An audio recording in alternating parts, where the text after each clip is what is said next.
샬롬. 10월 13일 수요일 247 데일리 말씀을 함께 나눕니다. 오늘은 고린도후서 11장 30절의 본문을 가지고 우리가 자랑할 것은 이란 제목으로 하나님의 말씀을 나누겠습니다. 바울의 어리석고 미련한 행동을 부각시키면서 그를 깎아내리려는 거짓 교사들의 음해에 고린도교의 성도들은 속절없이 넘어갔습니다. 어쩌면 부족함이 없어 보이는 거짓 교사들의 외형과 또 어디 내놔도 뒤지지 않을 스펙이 그리고 그들의 주장이 더 신빙성 있게 포장되었기 때문에 성도들은 바울보다 거짓 교사들의 말에 더 귀를 기울였을지도 모르겠습니다. 그러나 바울 또한 이 거짓 교사들 못지않은 스펙을 가진 자였습니다. 그는 유서 깊은 유대인 집안의 자손이었고 또 바리새인이자 율법학자였으며 그 중에서도 가장 엘리트 집단인 가말리엘 학파 출신이면서 로마 시민권까지 소유했던 인물이었습니다. 단순히 스펙만으로 비교하자면 바울은 거짓 교사들과 비교도 안 될 만큼 좋은 신분과 자격을 지녔습니다. 하지만 그는 다메섹 도상에서 그리스도를 만난 이후에 그가 누릴 수 있었던 모든 권리를 내려놓고 선교 사역, 특히 이방 민족들은 그들을 향한 선교 사역에 자신의 삶을 던집니다.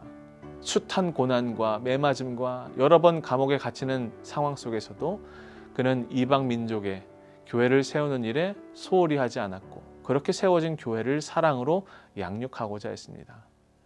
그 와중에 자신이 세운 교회와 성도들이 거짓 교사들의 미혹에 사로잡혀 되려 자신을 공격할 때 그로 인한 슬픔과 배신감은 이루 말할 수 없었을 것입니다.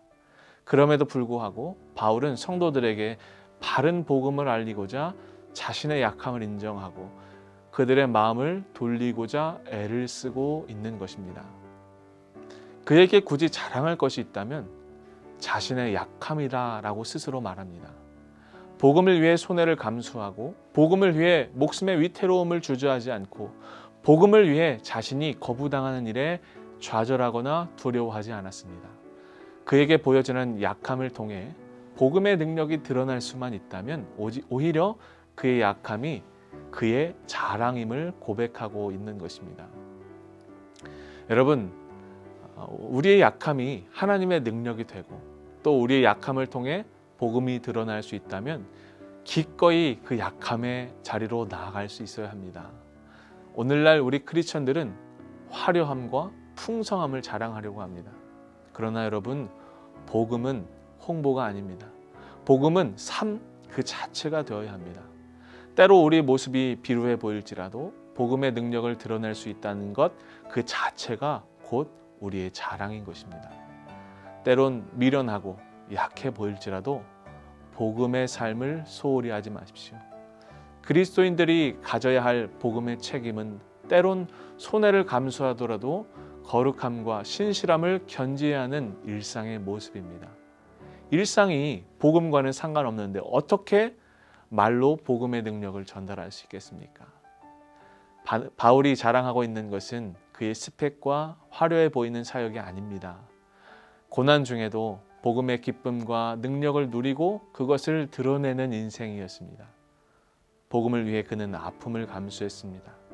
그의 약함을 통해 복음만이 유일한 구원의 통로요 소망이라는 사실을 자랑하고 있습니다.